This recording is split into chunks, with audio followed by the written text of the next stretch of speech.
Hello दोस्तों, मैं Dharmendra sir dynamic study point में आप सभी दोस्तों का हार्दिक स्वागत करता हूं।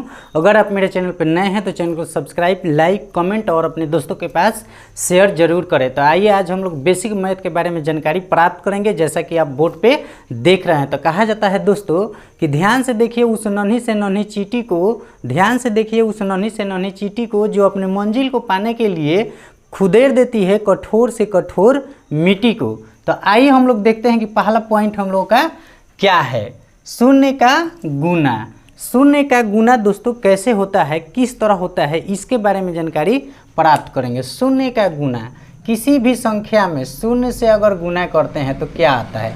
ये 5 हो गया, 5 में अगर हम लोग गुना करते हैं 0 से तो क्या होगा, तो 0 हो जाएगा। 0 गुना 0 करते हैं तो भी क्या होगा, 0 हो जाएगा। 0 गुना 0 किए, फिर 0 गुना 0 किए तो क्या आया, 0 आया। नेक्स्ट देखिए 1 गुना 2 गुना 0 करेंगे तब भी क्या आएगा, 0 आएगा। यानी कहने का मतलब क्या है, किसी भी संख्या में 0 से गुना करेंगे तो क्या आएगा, 0 आएगा। कोई भी संख्या है उसमें अगर 0 से आपको गुना करना है, कितना बार लिखा हुआ है, तो उसमें 0 से गुना करेंगे तो क्या आएगा, 0 आएगा। जैसे कि 5 गुना 3 गुना 2 गुना 10 गुना 0। देखिए यहाँ पे 5 गुना 3 गुना 2 गुना 10 गुना 0 करेंगे तो क्या आ जाएगा, 0 ही आएगा। कोई भी संख्या से, किसी भी संख्या से अगर आपको 0 में गुना करना है तो वहाँ पे क्या आएगा, आपका आंसर क्या होगा, 0 होगा। दूसरा का हम लोग समझते हैं कि शून्य का भाग क्या होता है। शून्य का भाग क्या होता है, देखिए यहाँ पे कह रहा है 0 में किसी भी संख्या से भाग देने पर 0 आता है। 0 में किसी भी संख्या से भाग देंगे तो 0 आएगा भागफल। 0 में किसी भी संख्या से भाग देंगे तो क्या आएगा, 0 आएगा। इसको समझ लेते हैं। जैसे 0 में यहाँ पे देखिए, बोर्ड पे देखिए, 0 में हम 5 से भाग लगाएंगे, 5 से भाग लगाएंगे तो कितना हो जाएगा, 0 हो गया। 0 में 5 से भाग लगाए, 0 में 5 से भाग लगाए तो क्या आया, 0 आया। 0 में 100 से भाग करेंगे, 100 से भाग करेंगे तब भी क्या आएगा, 0 आएगा। 0 में अगर हम लोग 6 से भाग देते हैं तब भी क्या आएगा, 0 आएगा। 0 में अगर 25 से भाग देते हैं तब भी क्या आएगा, 0 आएगा। यहाँ पे ध्यान से समझिएगा। 0 में 5 से भाग देंगे, 0 में 5 से भाग देंगे तो क्या होगा, 0 होगा। 0 में 6 से भाग देंगे तो क्या होगा, 0 हो जाएगा। 0 में 100 से भाग देंगे तो क्या होगा, 0 होगा। 0 में 25 से भाग देंगे तब भी क्या आएगा, 0 आएगा। लेकिन यहाँ पे देखिए, यहाँ पे समझने वाली बात है, दूसरा का पॉइंट जो है, लेकिन कह रहा है 0 से किसी संख्या में भाग देने पर इन्फिनिटिव आता है, यानी अनंत आता है। 0 से किसी संख्या में, 0 से किसी भी संख्या में अगर भाग देंगे तो इन्फिनिटिव आएगा, यानी अनंत आएगा। वहाँ पे 0 नहीं आएगा।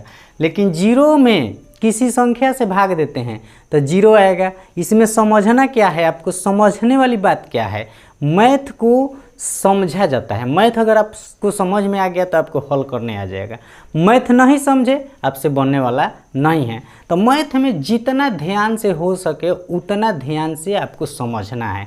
अगर आपको मैथ को सही ढंग से समझ लिए तो मैथ आप यूँ हल कर सकते हैं, आसानी से हल कर सकते हैं। तो यहाँ पे दोनों पॉइंट में अंतर क्या है, यहाँ पे कह रहा है 0 में किसी संख्या से भाग देंगे, यानी कि 0 में किसी संख्या से हम भाग दिए तो क्या आया है, 0 आया है, यही समझना है। लेकिन यहाँ पे कह रहा है किसी संख्या में 0 से भाग देंगे तब 0 नहीं आएगा। कोई भी संख्या है उसमें 0 से भाग देंगे तो क्या आएगा, 0 नहीं आएगा, इन्फिनिटिव हो जाएगा, अनंत हो जाएगा। यहाँ पे समझ लेते हैं एग्जाम्पल, दूसरा का पॉइंट का एग्जाम्पल समझ लेते हैं। ऊपर वाला मिटा देते हैं। देखिए 0 से किसी संख्या में भाग देना, अगर 5 में हमको 0 से भाग देंगे तो यहाँ पे 0 नहीं आएगा, क्या आएगा, इन्फिनिटिव हो जाएगा, अनंत हो जाएगा। फिर 6 में अगर हम क्या देते हैं, 0 से भाग देते हैं तो क्या आएगा, इन्फिनिटिव हो जाएगा। ये नहीं कि 0 कर देना है, 0 नहीं करना है। 0 से किसी भी संख्या में भाग देंगे तो 0 नहीं आएगा, इन्फिनिटिव आएगा, यानी अनंत हो जाएगा। नेक्स्ट देखिए 100 में अगर हम 0 से भाग करते हैं तो क्या आएगा, इन्फिनिटिव आएगा, यानी इससे इसमें भाग नहीं लगेगा, अनंत हो जाता है, इन्फिनिटिव हो जाता है।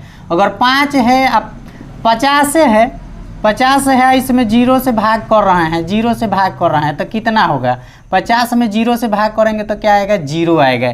ये नहीं है कि 50 में अगर 0 से हम भाग करेंगे तो 0 नहीं आएगा, क्या आएगा, इन्फिनिटिव आ जाएगा।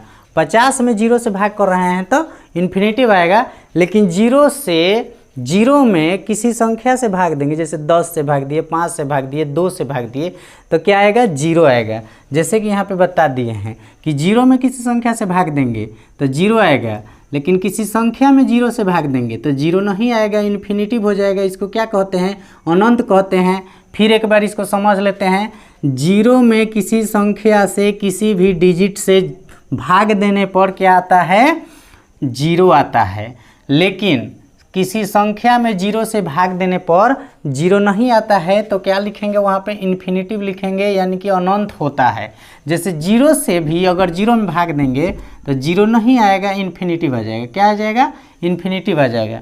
0 से 0 में भी भाग देंगे तो इन्फिनिटिव आएगा, लेकिन 6 से 0 में भाग देंगे तो 0 हो जाएगा। 0 में 100 से भाग देंगे तो 0 हो जाएगा। 0 में 25 से भाग देंगे तो 0 हो जाएगा। यानी किसी भी संख्या से 0 में भाग लगाएंगे तो 0 हो जाएगा, लेकिन किसी संख्या में 0 से भाग देंगे तो 0 नहीं होगा, इन्फिनिटिव हो गया, इन्फिनिटिव होगा।